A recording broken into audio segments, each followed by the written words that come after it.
design is all about solving dilemmas. And when you go into a room and you've got like a beautiful view and landscape in which to look at, I always let the architecture and the space itself tell me what it needs first. Hi everyone, I'm Jamie Derringer.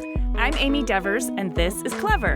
And today we're talking to interior designer Lauren Makk. You've seen Lauren on TV shows like Trading Spaces, FABLife, and Homemade Simple. In fact, Lauren and I worked together on Trading Spaces back at the tail end of the original run of the series. So I know what a savvy designer, hard worker, and fun personality she is.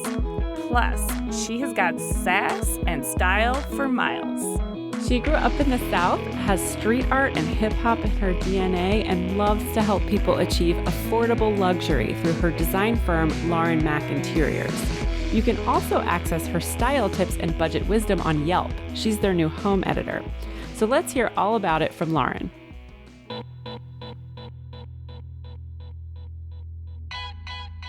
My name is Lauren Makk. I'm from Los Angeles, California, and I'm an interior designer because it's in my DNA. Yes, it is in your DNA. I've seen it in action.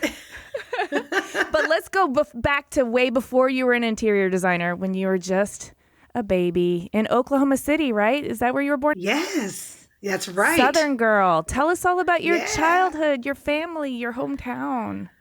Oh, wow. Well, I grew up in Oklahoma City, right next to the capital of the city. So I'm actually a city girl by Oklahoma standards. I was born to a mom and dad, didn't have any siblings for quite a while. My sister wasn't born until I was 9. So I was kind of an only kid, which really afforded my family an opportunity to really immerse themselves in nurturing my talents. So I was really big into art. I used to love to go to art classes and paint and draw. My mom was a great, she made all of our clothes back in the day. So I used to love to watch and sit her sew. Really? So I think I got, that's the country in us. We make our own clothes. Yeah, I love it. And so I just remember watching my mom as a little girl. She'd make our clothes. She would make our Christmas tree decorations. And we didn't have a lot of money, but I didn't know that because my mom always made our home so warm and inviting and friendly and decorated so well. So it's just something that I think came naturally early on. Was your mom also working, or was she a full-time, like as they used to say, homemaker? Oh, yeah. No, she worked. She was a nurse. Okay. And my dad was a dentist, but they were young when they had me. They were in their, mid-20s. So they were just getting off their feet, getting their careers established. And, they didn't have the typical nurse and dental income that we have grown to expect these days. But I also read that your dad was a real estate developer or home flipper. That's my stepfather. Oh, was my stepfather. So that's later. That's later. A little later on. Yeah, exactly. Okay. That was a little later on. My parents got a divorce when I was about 14, and that's kind of where things for me really kind of started to accelerate. I was in high school at the time. I was into art. I'd gone to an actual arts high school. My major was the academic part of it, the IB major, but I took all of my extra courses in art. And I really just, really excelled in those classes. And I was interested in those classes over the math and the science and stuff. And so actually what really started getting the ball rolling on my career was that we had some exchange students that would come from Europe, like Germany and Austria and things of that nature. And they were the cool kids. They were the girls that I wanted to hang with, the real badasses, the ones that used to sit behind the bleachers and smoke cigarettes, Yeah. And that was my crowd, you know what I mean? Mm-hmm. I would hang with those girls and guys, actually. They were the skaters and the cool kids, I would go back with them, and they were into graffiti, into street art. And so I remember sneaking out of my mom's house in the middle of the night. Oh, I'm going over to my girlfriend's house. And instead, we'd be running through the train yards painting. There's a lot of train yards in Oklahoma, as you can probably imagine. We'd spend our evenings and nights, painting murals on the sides of trains. And they taught me about the street art culture, the graffiti culture, how your art gets really shared with the world through that medium.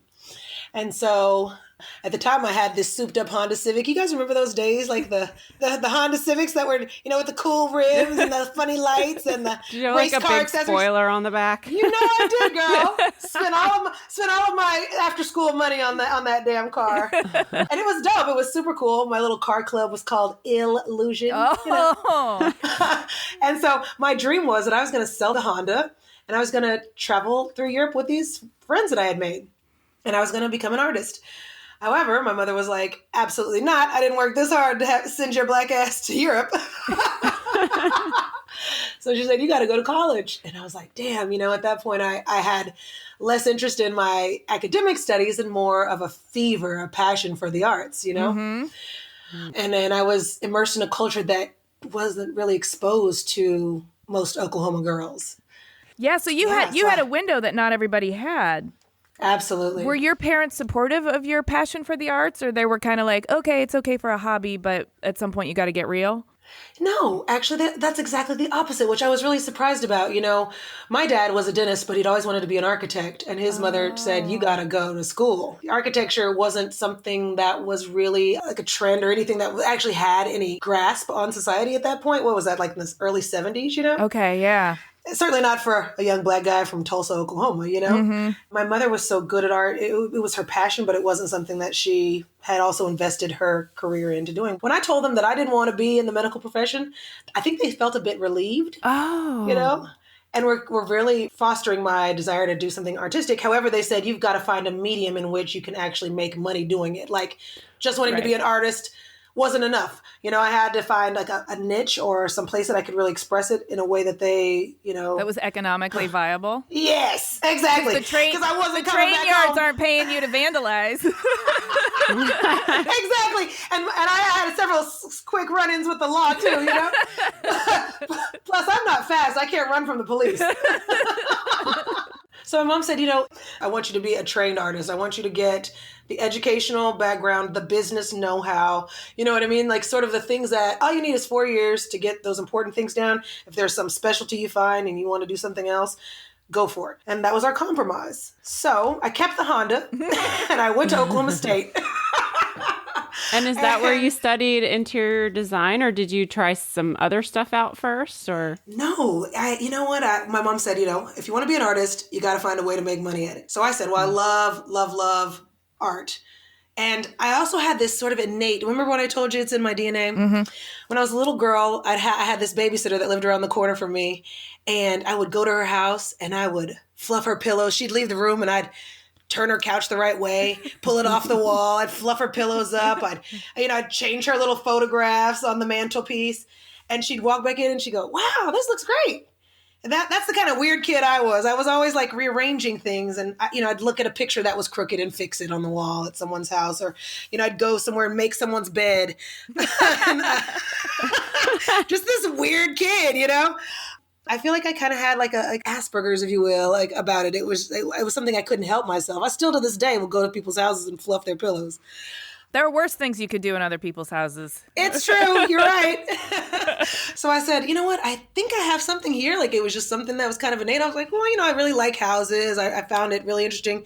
My mother's boyfriend at the time, he was into flipping homes, and I liked going with them and reading their blueprints. And I had a great gay uncle who was a real estate agent, and he would always like to take me on open houses with him. And I remember just kind of finding that interesting and something I enjoyed. And so when it came to college, I was like, you know what? I love art. I like homes. Let's see if I can just blend this together into a career that maybe could work for me.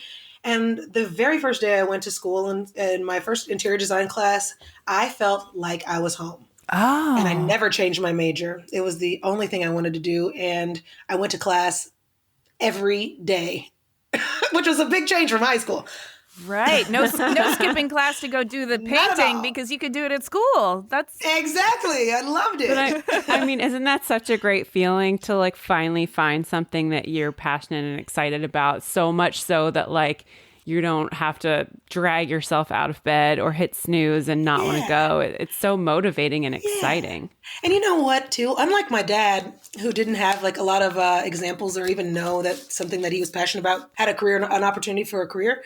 I remember watching Designing Women. Mm-hmm. Mm-hmm. And I remember saying, oh my God, if I could be Julia Sugarbaker one day. Like, I just wanted to be her. I love that she had her own business. I love that she wore fancy clothes. I love that she had a Southern accent.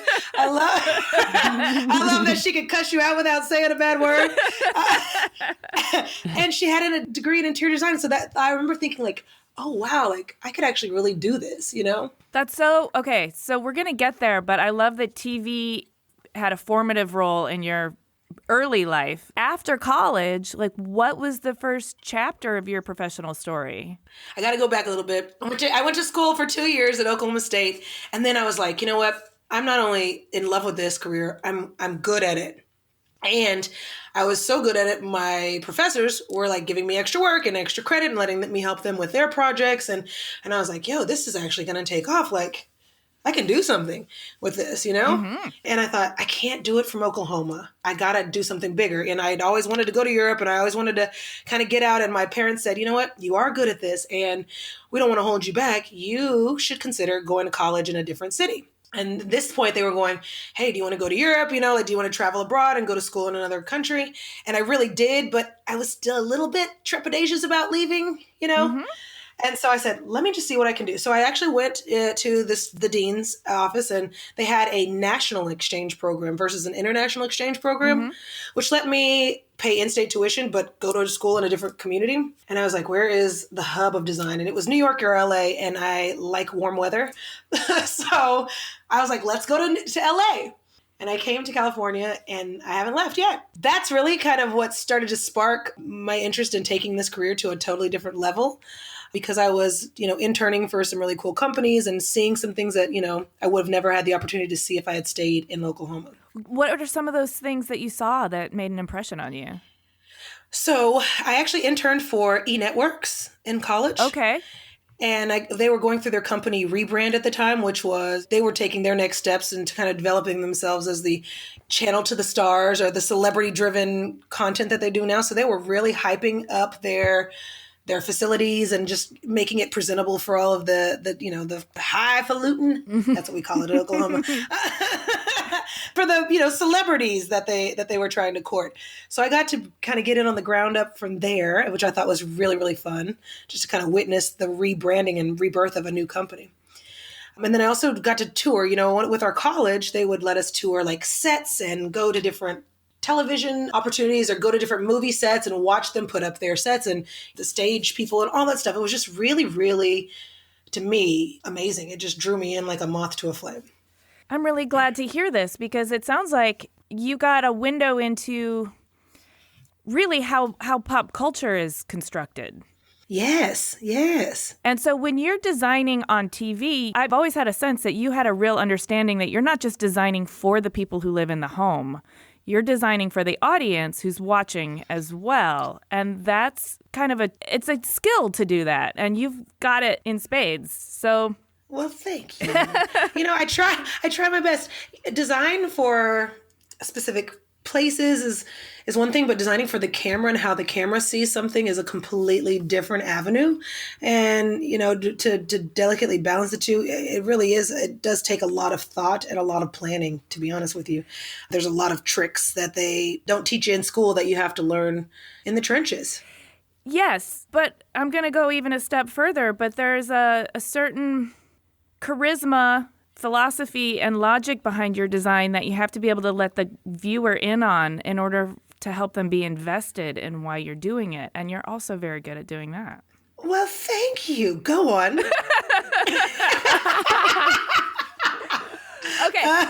Okay. So being an intern at E and doing all that was sort of your first steps into the professional world. And then did you decide that you wanted to get into TV from there? Or did you decide you wanted to start your own business, or what? You know what? TV chose me, darling. Oh, how lucky for us that TV found you. It just found me. Actually, I'm going to tell you a very interesting story, and I want everyone to pull up close. Okay. My very first job out of college was designing model homes for a very large merchandising firm here in Los Angeles. And what that means is that, you know, when you go to these new building home sites and they've got like 3 or 4 models with the big signs and the big flags out in front, my company did all of the models for all of those homes. So we did everything from the paint, the curtains, the carpeting, the, you know, rugs, the bedding, all of that stuff. And I started as a junior designer and rose really fast because I was good at what I did and I knew how to help build a team. And so I was an award-winning firm and we won a lot of awards, and I was working there for about 3 years. And then the bubble started to pop on the home building industry. So this is at around 2006, 7-ish. Mm-hmm. I could start seeing that my team was dwindling, and I knew I was next. And one day at lunch, I was sitting there. The girls had gone to lunch, and I was sitting in my car. And do you guys remember those sidekick phones, with the swivel? Yeah. And the little toggle on the side? Yes. It was like the first phone with the internet. Do you guys remember that? Well, I was sitting in my car, and I said, let me just see what other opportunities are out here for interior design. So I went on Craigslist. And there on Craigslist was an ad for an opportunity to audition for a Trading Spaces like television show. And I was like, well, shit, I got a couple pictures of my work because we had won all these awards. I like television. I like watching television. In fact, I thought I was going to be Oprah. and I said, let me see, let me just throw my coin in the hat and see what happens for me. So I sent a couple of images of my work, and they asked me to come in. And the very first day I did that audition, I'd never been on an audition before, never done television before. I don't even remember the audition. I just remember walking out and I couldn't breathe. I knew something had changed. And I got the call a couple weeks later. Damn. That I got the show. And it was Trading Spaces. It wasn't a Trading Spaces. It wasn't a Trading Spaces like show. It was actual Trading Spaces. Yes, absolutely. And I was like, oh boy, what the hell is going on now? Things had really ramped up a bit, and I knew that there was a completely different trajectory coming for me, and I just had to hold on and see what happens. Okay, so I have some really specific questions. How many seasons of Trading Spaces did you do? I did 2, but technically it's 2, but it was one long extended season and then another season thereafter. Okay. So it was a 3-year deal, but it was considered two seasons. Okay. So in that 3 years, and I know how intense the TV schedule can be, were you also working on your own business on the side, or did TV take over? I did, actually. I would take clients. I have, just some personal residential clients. But TV was pretty intense. And, with Trading Spaces, you're traveling all over. I mean, there was, 26 episodes at a time. So you could be on as much as 10 of those. You know what I mean? Mm-hmm. It was pretty intense. And, you're traveling all over the world and then preparing for each episode prior to it. So it really left little to be desired here at home. Did you enjoy that intense, that sort of, I always felt like I'm doing what I love, but with a gun to my head. Exactly, right? It's like high school or college. You're like, I got all this work to do. And then you look back and you're like, damn, those are the best years of my life. Yeah. And you don't realize how good you got it because then you go to another production and you're like, dang, they had a great budget and they had great catering and we got to sit in business class. You know what I mean? So yes, I did enjoy it. I really did. It was a lot of work, Amy. The toil, the time. Those were back in the days when I felt like there wasn't any, mandate on how long you had to be working and under what conditions either. No. Now there's union stuff and people are like, it's 5:30, gotta go. Right. Yeah. No. It really was 2 days to get that makeover done. And I remember, if I didn't have that shit built, I stayed late until it was built. Sometimes, Exactly. into the wee hours of the night. Sometimes I got up before Home Depot opened so I could be there when they unlocked the doors if I needed. Isn't that crazy? Yeah. I know. And sometimes we drank wine in your hotel room figuring out what we were going to do the next day. You're right. That was the best part of it all. I know. I remember we made, I don't remember if you were there or not, but I remember we made folded 1,000 paper cranes to make this light fixture that I had envisioned and it was an all hands on deck approach. And before I knew it, it was 40 people in my room were all smoking cigarettes and drinking liquor, folding paper cranes, By any means necessary. Exactly. Thank God for Amazon. I bet you could just buy a box of them now. You know what I mean? Right. Right. Yeah, it was sort of work hard, play hard mentality for sure. I definitely, it took a toll because I don't know about you, I think it's probably the same, but when you get home from those JAGs, the recovery time was kind of equally. It was so intense. You're absolutely right. But I wouldn't trade it for the world. Looking back and not being in it, now I'm like, man, I miss those days. It was really good stuff. Well, okay, so let's move on from Trading Spaces because I know you did Drill Team on A&E, and then for several years you did FABLife, which is a daytime talk show in a studio, which I'm kind of curious how that is because that seems cush. You have no idea, dude. Okay. Well, first of all, did you see my co-hosts, which were absolutely amazing? I mean, I got to sit next to Chrissy Teigen, the world's most beautiful human being, every day. Wow. And like we would share drinks and food, and I got to look lovingly into her eyes for hours on end, 3 days a week, which, I mean, I don't know how, and the only person else can say that is John Legend himself. So that's pretty fucking cool. But I also got to, work with Tyra Banks, which she's an amazing, amazing mentor for me. She's been really, really instrumental in like keeping in contact with me and inviting me places and giving me opportunity that I never would have thought I would have. And so I'm so grateful to her for even having that show put together. Joe Z is a dear friend of mine. He's a fashion insider, and he's got his fingers on the pulse of everything amazing. And I got to hang out with him. He would invite me to, go to a party, and it'd be Kris Jenner there. And I'm like, holy shit. We'd walk in with Cindy Crawford, and I'm like, Jesus Christ, I'm a black girl from Oklahoma. That is some high lifery. I'm telling you. Yeah. So, I mean, I paid my dues in those Trading Spaces days, but I feel like that was like the culmination, the cake that I was waiting on. And you know what? I don't think that it's over. I feel like that's just another stone to step on along this way. Mm-hmm. Mm-hmm. And do you feel like media is going to be is that something that you're still drawn to, like a moth to a flame? Once you've been bitten, it's hard to get out. I can't see myself doing anything else. Well, I can't see you doing anything else either. Well, I'm really grateful, especially right now. I have the new opportunities that are in front of me are even more wonderful. Like, I still get to express my design talents. These last few seasons of Homemade Simple, which is on the Oprah Winfrey Network. Hello, Oprah's my boss. And also, traveling around the community, this country, and getting to work with Yelp. I'm the home editor for Yelp, which is an amazing opportunity. I get to go on all kinds of fun talk shows and morning shows and news shows and really share the amazing request a quote feature that they have now and talk about design and DIY. And just, I'm so blessed to have these opportunities. Yeah, so you're still doing all these media and TV related gigs. So yes. How has that affected your professional practice? Like, what does that look like now? Are you still taking on clients? How is that working? Yeah, well, so it's really great because it diversifies my expertise. I'm meeting all kinds of great people. I mean, like I said, I'm the home editor for Yelp. Going out and being able to share their message with other people. I get to talk about real estate. I get to talk about renovation. I get to talk about DIY. And so it really helps me to kind of broaden my strokes, if you will, so that people don't just see me as a designer. I mean, I am a real estate expert and I know a lot about it. So it's fun to be able to share that everywhere.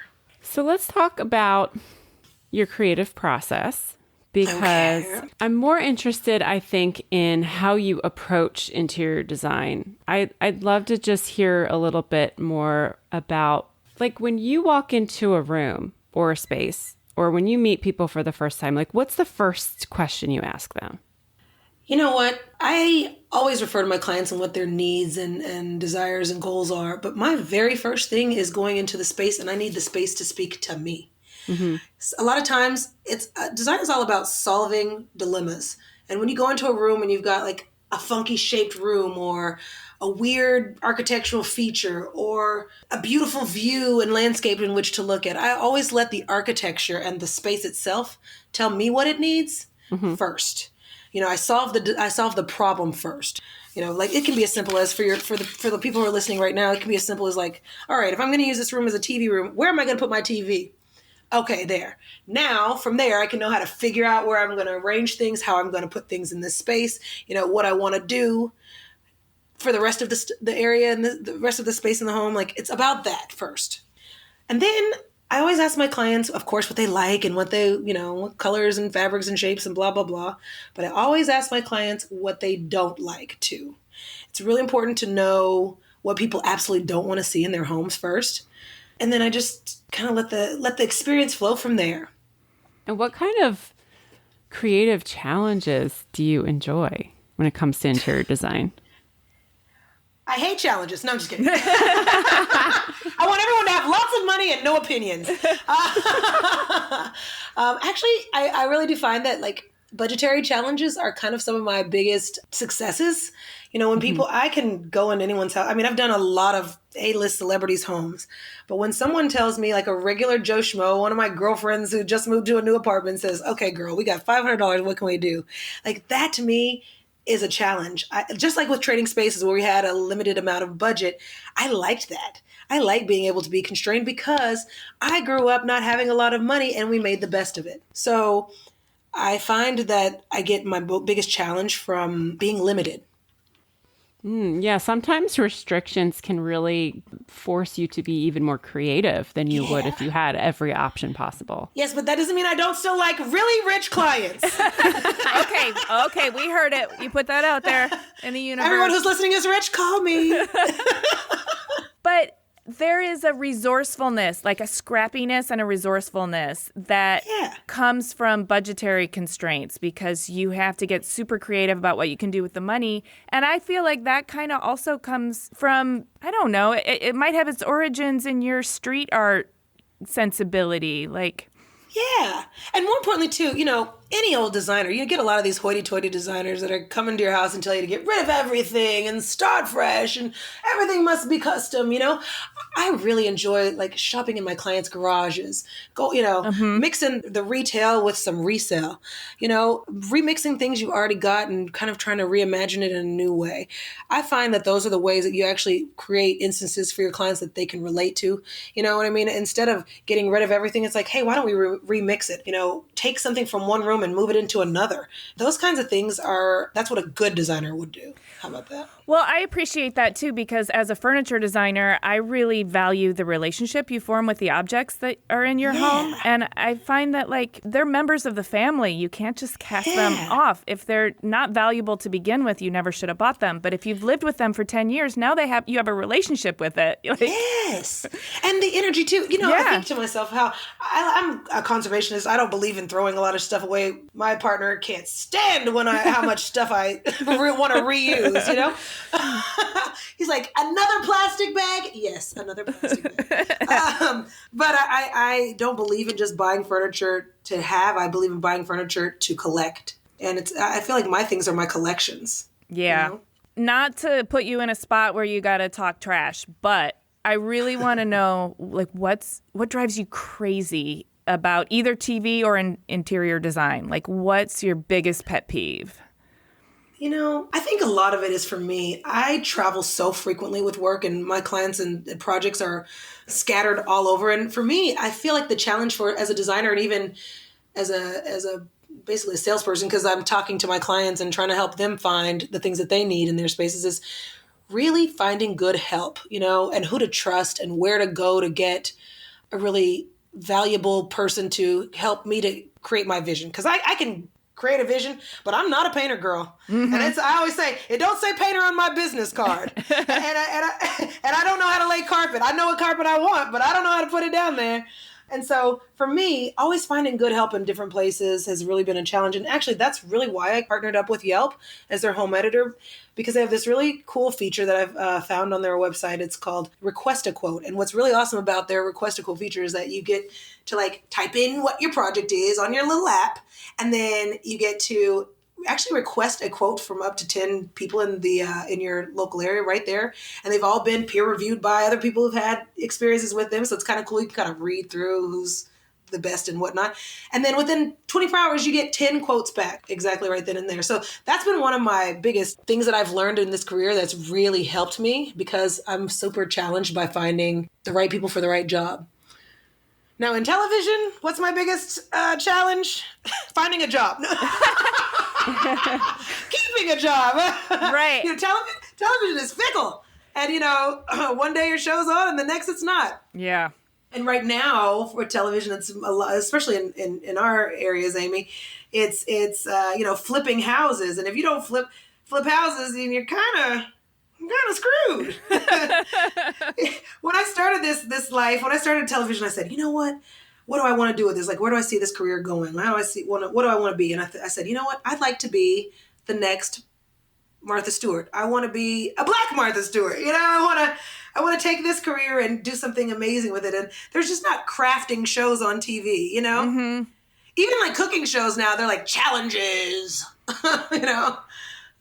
Yeah. And there's just not those old like Bob Ross style, you know, instructional videos about how to do something, but I'm going to bring it back, maybe. So that's what I was going to ask. Like, if you could pitch and sell your ideal television show, what would it be, and what would your role in it be?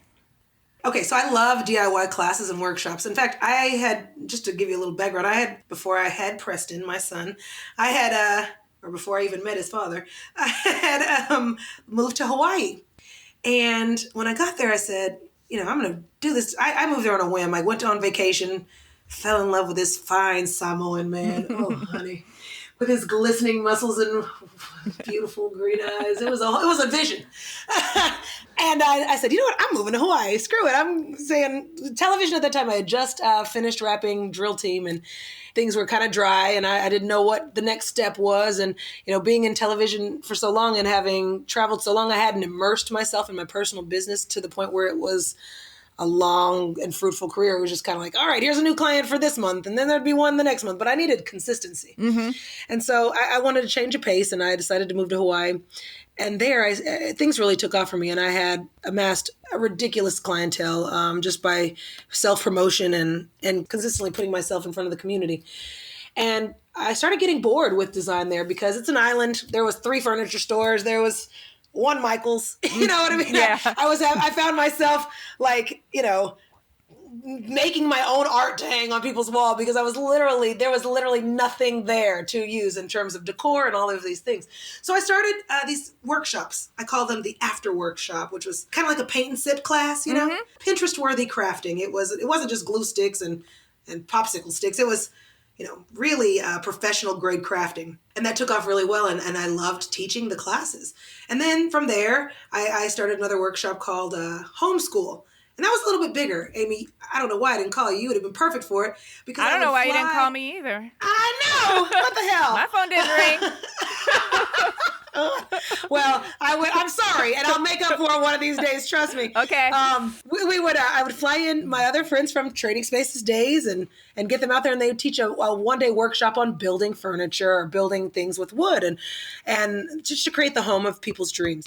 And so I really found that teaching was my passion. I got a lot out of it, and I enjoyed witnessing, you know, artists kind of blossom and seeing their own take on how to apply the things that I was teaching them. And so I learned, like, I really enjoy this instructional. So, sorry, going back to what your question is, what do I see myself doing? I would like to do, like, sort of a step-by-step process of DIY to empower people to learn how to use tools and products, you know, and make mistakes. I found that, like, through making mistakes, sometimes people's projects turned out better than what I was teaching them. Right. I like talking about this because I think what you're saying is your real interest is in imparting genuine, trustworthy, real information, not like phony, stakes-driven drama. There you go. And it's also about authenticity of process, meaning let it unfold the way it's going to unfold and work with it as it happens, because there's just as much to learn in that, and including happy accidents. Exactly. You took the words out of my mouth. You want to help write the treatment? I don't know. Maybe if you had called me in Hawaii to do your... I'll just take you on a trip. I'll just take you on a trip to Hawaii. You don't have to work. That's even better. There you go. But I think of like Bob Ross meets Paula Deen without the crazy shit. With no racism. With no racism. Bob Ross meets Paula Deen meets Martha Stewart meets Lauren Makk. Yeah. Or Oprah. Yeah. You know, my vision for it, just to kind of like make it a little more fun and useful, would be to have like some cool celebrities. Like, can you imagine me and Justin Bieber making a DIY project? Like, how rad would that be? And getting to know something about them too. Yeah. I love it. That sounds fun. Any old excuse to meet Justin Bieber. Well, I always wanted to teach Oprah to use power tools because she's the most empowered woman in the world, right? Yes. And have you ever seen Oprah with a power tool? No, I haven't seen it. No. No. I haven't either. And I've watched damn near every episode all 25 years. Do you have any like creative superpowers? Like, would you say you're an expert in a specific thing? You know, I don't think anyone's ever fully all the way. I hate to use the word expert because I I hate the word expert. I hate it. Right? Oh, sorry. I hated Sorry. No, Jamie. No, you use it. It's fine. But Lauren and I have had to define ourselves as home improvement experts or lifestyle experts or design experts. And I've always felt like, I hate being in the position where I'm the one who's supposed to have all the answers and teach you all the information when I want to be the one asking questions, hence this podcast. Now I'm the one asking questions. You know what, though? I always tell clients and people, there's a thin line between do it yourself and screw it yourself. And I think, like, I'm constantly toting that line. I'm a teacher, I'm a guide, I allow people to express themselves and create stuff and mess it up too. And like, I screw up often. I cannot tell you, my career, what you see right now in front of you is the highlight reel. You don't see the times that I fucked it up. A lot. And I'm sorry to the people that I did that to. I'm so sorry to my first clients. I would love to know like something that happened. Oh my God. What did you fuck up? Like, cringing. Is there anything funny? Yeah, I can tell you two examples that come to mind immediately. When I was in college, I had this part-time job at this company called A Designer's Eye. It doesn't exist anymore, but it was kind of like I don't know, you'd hire people. I don't know what do we even have on our internet now? It's kind of like and they have the nanny services where you go in and type in your project and then they'd send you a nanny or tell how many kids you got and then they send you somebody at your house. Oh, yeah. It was like that. People would reach out to them through the internet. This is in the infancy of the internet, by the way. So it was really before its time. But this company would basically be the liaison between you and a designer, and they would send a designer to your house. So I was in college. I was like, yeah, I know how to paint your cabinets. Sure.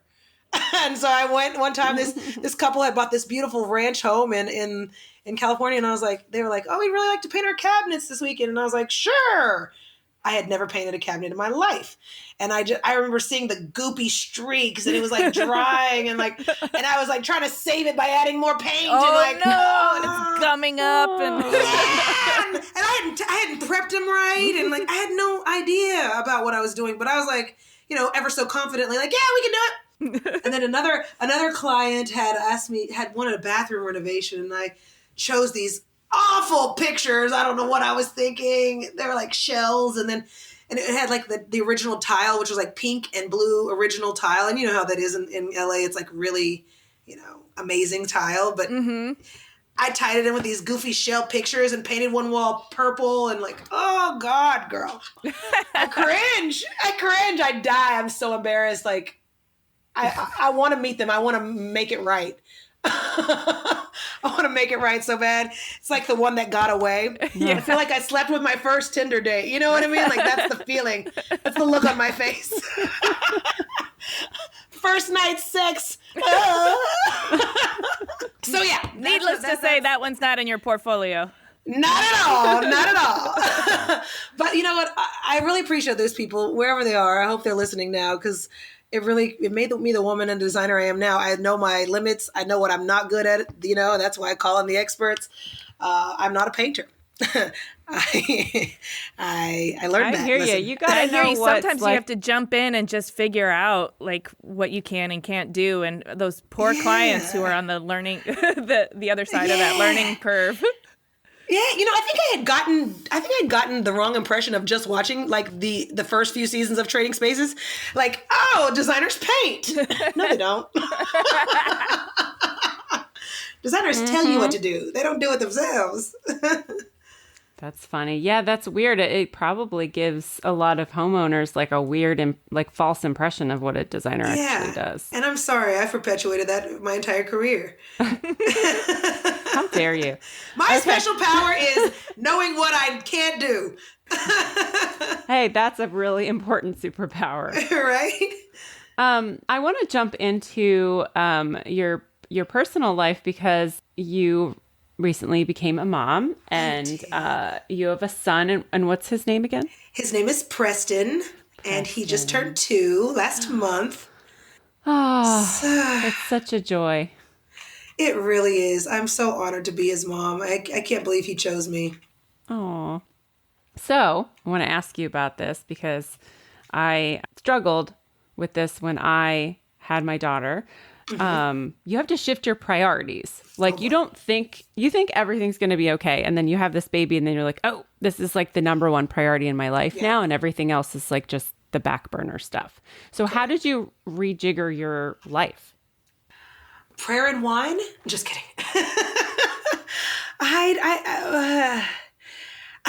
When I was younger, I could fly anywhere in the world I wanted to go. I could spend my money on dumb stuff that no one needs and that I probably still don't even have. And when my son came in my life, I got laser focused on the fact that I was in charge of this human being and I had to make sure that he not only stayed alive, but like thrived. And more importantly, I had to give up my television. He watches all Baby Shark now, and I get to watch CNN on my telephone app. And I don't get to curse with abandon anymore. And I don't get to sleep naked. But I wouldn't trade it for the world. I just love him. And I feel like, I'm his shepherd in this world, and I got to protect him from all the things that are wrong about it and guide him in the places that are right. And it's an honor. Yeah. It's a very exhausting honor. It is exhausting. And you're I will mom, have to say. You get it, right? Like the reward is their faces. Oh, absolutely.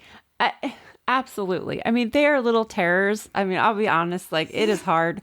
And sometimes it's really hard to be diplomatic about situations because they can be incredibly frustrating. But then like 5 minutes later, they give you a hug and say you're the best mom in the world. And you're kind of like, what? Okay. I love you exactly. too. My son last night said his first "I love you." Oh. I melted. I caught it on video for the second version of it. And I've been crying, sending it out to everyone who has a text message. Like my whole morning this morning was spent sending text messages to everyone going, look at Preston's first "I love you."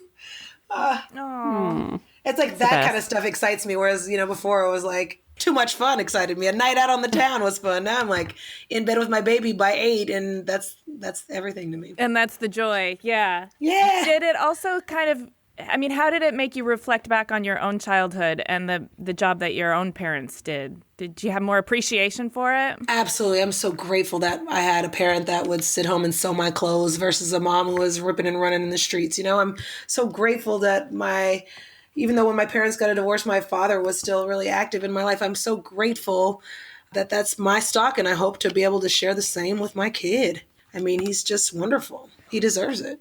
Yes. Well, he lucked out. He got an awesome mom. Aw. Tell him that in 13 years. All right. You keep my phone number. I'll call him up.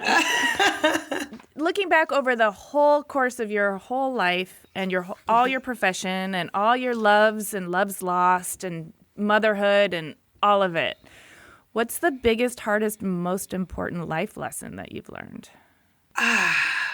You know what? I don't know if it's a lesson, but I know it's certainly something that reflecting back on it, I think other people should consider it too, is it's really important to ask yourself when people are going to tell you, oh, you're from Oklahoma, or, you're black, or you're a woman, or, people are going to tell you why you shouldn't do something. I think it's important to ask yourself, why not?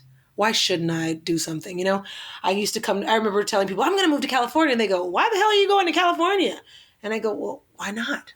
Why do you think you can have a career in television? I'm like, well, if it's not going to be me, it's going to be somebody else. Why not me? Mm-hmm. And I still say to myself when I drive through Malibu and see these amazing houses on the hill, and I go, damn, like, why can't I have that? And then I have to remember to check myself and go, well, why can't you have that?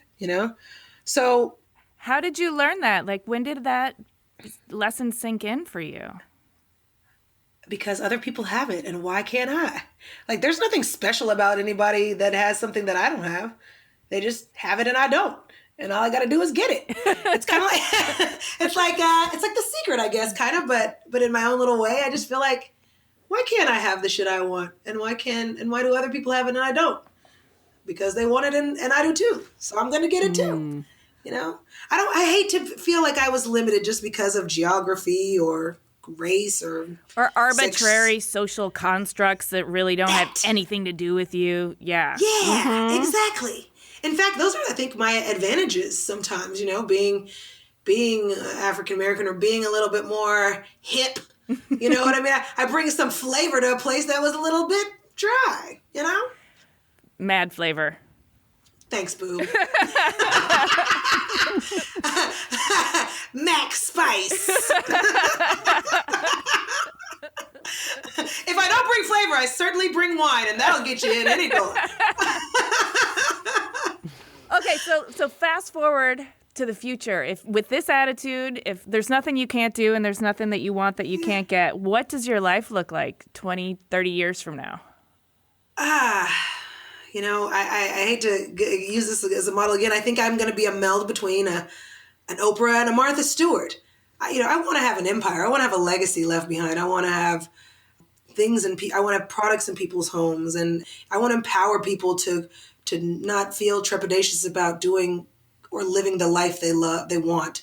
I want to leave an impression behind where people feel good about being themselves, about creating things, about living in a world that's a little bit more tailored to themselves and tailored to others. And I hope I'm kind and courteous to everyone around me. I really want to spread good shit around. I mean, you hear a lot of people in Hollywood who aren't nice but pretend to be on TV. And I really hope that people say Lauren was a really nice person, whether she was on TV or not. And I really hope that like I said, I want to be able to create things that aren't disposable, that people can have in their homes, that are approachable, affordable, that last, that are good. Yeah. I'm interested in the idea of legacy. A lot of the females that we talk to don't bring up legacy. Really? Yeah, I don't know unfortunate. why. I think a lot of times maybe they have children and so they sort of understand their children are their legacy, or maybe it's too bold to think that we could make such an impression in our professional lives that we could have a lasting legacy. But I like that you said that. It's an empowering way to look at your career as not just in this short lifetime, but... Yeah. I feel like design is one of those things like, it's colors and, paint and curtains and whatever else, furniture. Really what I'm doing, and this is really important, is I'm creating spaces for people and families to thrive in. Mm-hmm. I consider this is one of the things that kind of really drives me as a designer is like, we spend all of our time, all of our energy, all of our everything. We put our whole selves into our careers. And why? Why do we do that? So we can make more money. And why do we do that? So we can have nicer things. And so we can have bigger houses or have a roof over our head, period. Mm-hmm. You sacrifice 8, 10, 12 hours a day out in these streets so that you can really pay your biggest bill, which always seems to be your home, right? Yep. And so if your home doesn't reflect you, if it doesn't rise up to greet you, if it doesn't make you feel good when you're there, then what are you doing all that stuff for? And so I help people create the homes that they're out here working so hard for. And it's not lost on me every day how much sacrifice goes into each dwelling or every space. And so I really want to give it my all. But besides that, then when you take apart the home part, it's like, well, who are the people that live there, the humanity of it all? And what are you doing to work as hard as you have? And so I'm really interested in people. And so interior design may have been what started my career, but I think that there's a lot more to it than just designing. And I really appreciate kind of the intimacy of that and what I'm bringing and what I'm doing to change people's lives. I love that. Do you have a dream project that you want to complete one day? Yes, I want to design the White House when it's ready for a remake. Whoa. All right. Who wouldn't want to do that, Yeah. I would love to. I'd love to do that. I'd love to, what else? I'd love to create my own production company and my own line of products and things for the home and decor and all of that. I really find passion in those projects. But yes, the White House. Mm-hmm. Once we clean some house. Right. Mm-hmm. It's gonna need a Makk-over. I love it. What about something that you're doing right now that you might want our listeners to know about? Well, I'd love for everyone to watch Homemade Simple on Oprah Winfrey Network. That's on Saturday mornings. So you can just get a feel from what I got going on right now every day. And of course, check out Yelp. It's super cool. I love what I'm doing with them. We're making some really great videos and doing some really cool appearances that are spreading the word about Yelp's amazing request a quote feature. And, keep up with me on social media. That's a great way to kind of keep up with what I've got going on. I'm at Lauren Makk, LaurenMakk, on all the social media handles, Twitter, Instagram, Facebook. And then, of course, you can also follow all of the Yelp handles, which is really just at Yelp. And then I feature a lot of videos there, too. Awesome. Well, thank you. Yeah. And my website, which is www.homegirlnextdoor.com. Oh, my God. I love that URL. Because I am. I'm a homegirl, but I'm literally, like, in your home. Right. I got the double entendre. There you go. Listen, lady, it has been absolutely uplifting to hear your voice again. I love you. I love you too, Amy Devers. I miss you so much. You kiss your face for me, will you? All right, you kiss yours for me. I will. And you too, Jamie. You're a new part of my family as well. Yay. I want to come to Hawaii too. Well, come to Hawaii, come to LA, whatever you got to do. Yay. Love Thanks again, Lauren. I want to thank all of your listeners, too. Thank you guys so much for taking the time to listen to me today. It means a lot, and I appreciate you all.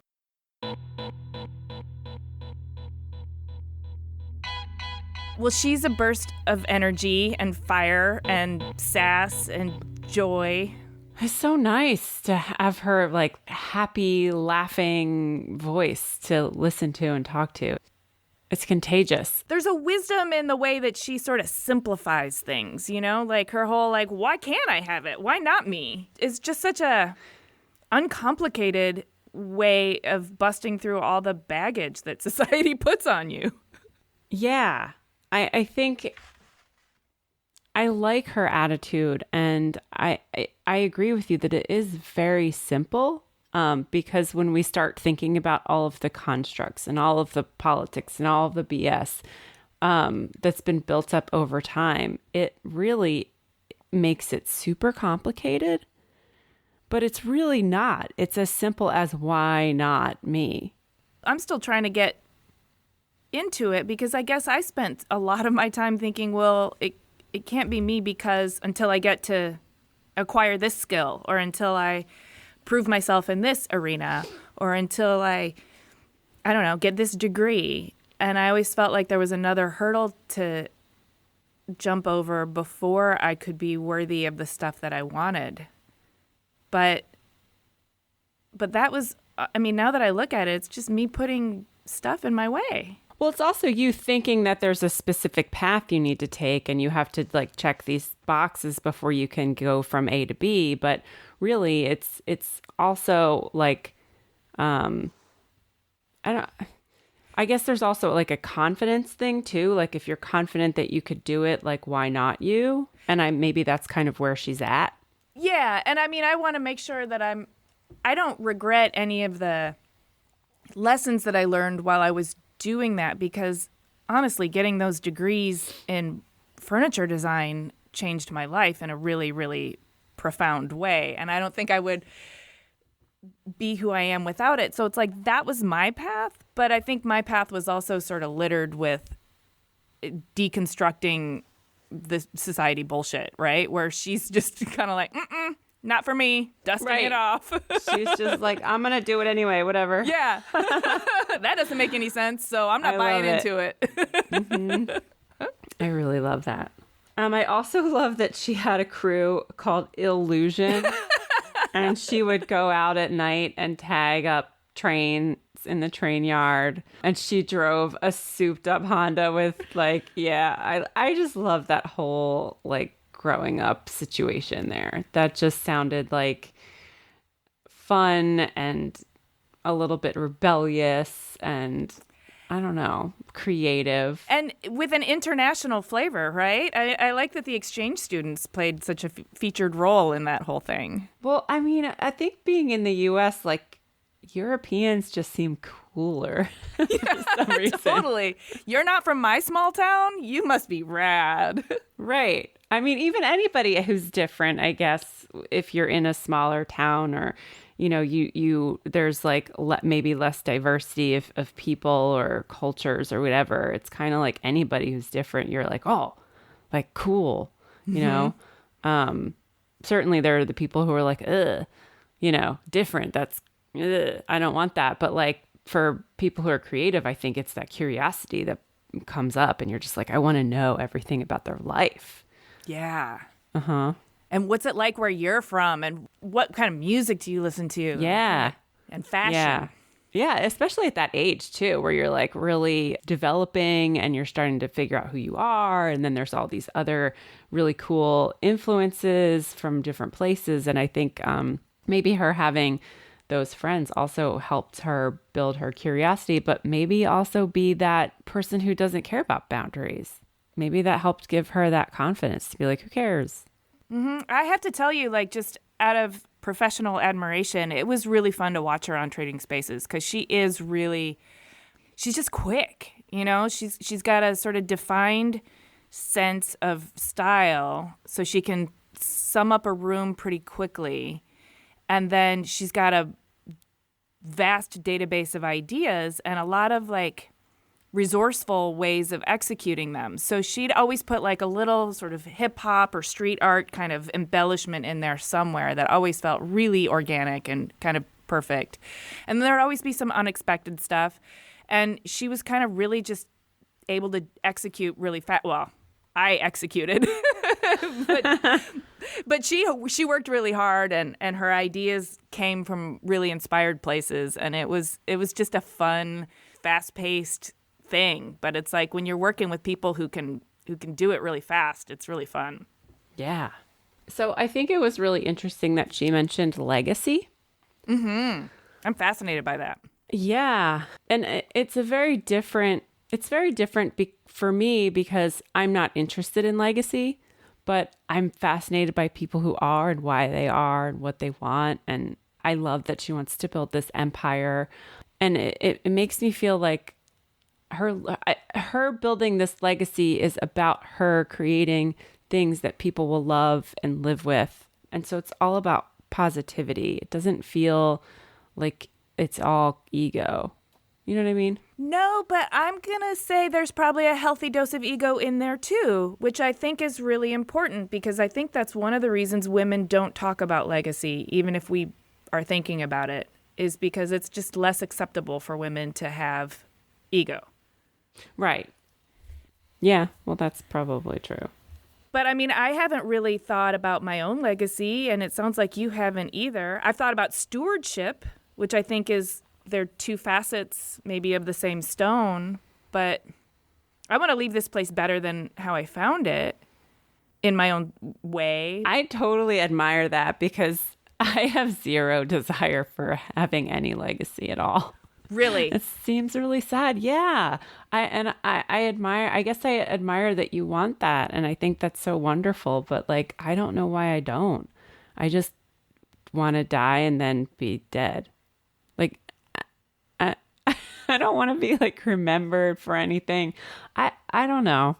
It's weird. Maybe it's just the thing I got to work through. But no, I think this is a fascinating idea, though, and we should start asking our guests, male and female, how they feel about legacy, because I don't really know how I feel about it. Well, I mean, I don't think there's like a right way and a wrong way to answer the question either. I just think it's like, what are your personal feelings and goals and why do you want this legacy too? I think that's really interesting. Like, do you want the legacy because of ego, or do you want the legacy because you have this thing you want to accomplish and you want that goal to continue? I just would love to know more about it. Yeah. So I definitely think we should ask our guests in the future about it for sure. Yeah, I think, just from an armchair sociologist perspective, I just really like to know where people are coming from with it. And I think a lot of it also has to do with wanting to change the course of your family, like going generations back and generations into the future. Like wanting to change the trajectory, especially if... Yeah, there might be a lot of that. Yeah, especially if you felt like of limited opportunity in the past and your time on this planet is a time to change the course of future generations of your family. That I totally get. Like, that makes a lot of sense. Yeah, if you have the opportunity to be like the first person in your family to, I don't know, go to college or whatever it is. And then you want to kind of set that ball rolling for future generations of your family. I think that makes a lot of sense. But yeah, finding out like what the reasonings are behind wanting a specific kind of legacy would be interesting to talk about. Well, and we should talk to Preston about that in 13 to 15 years. Yeah. Yeah. Wouldn't that be fun? I wonder what it's like we could have all the kids on from all the designers that we've interviewed to find out, like, so did they accomplish their goals? I wonder if she's like a fun mom or if she's a disciplinarian. I don't know. I bet she doesn't take any shit. No. No. But her kid's only 2, so you got to wait. The 3s are coming, so I think we're going to find out in the next couple years, like, how she really feels. Because 3 puts you through a lot. It really does. They say the terrible 2s, but really it's the terrible 3s. It is. Whatever. All right. Well, Godspeed, Lauren. Yeah, it's really bad. Good luck. It's coming down the pike. Yeah.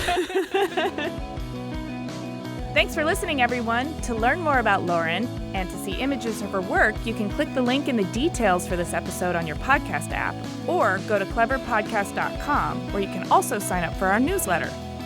Subscribe to Clever on Apple Podcasts or wherever you get your podcasts. And if you're in the mood, please rate and review us. It really helps us connect with new listeners and share all of these great stories. We also love chatting with you on Twitter, Instagram, and Facebook. You can find us at Clever Podcast. Clever is created, produced, and hosted by us, Amy Devers and Jamie Derringer, aka 2VDE Media, with music by L1011. Clever is proudly distributed by Design Milk.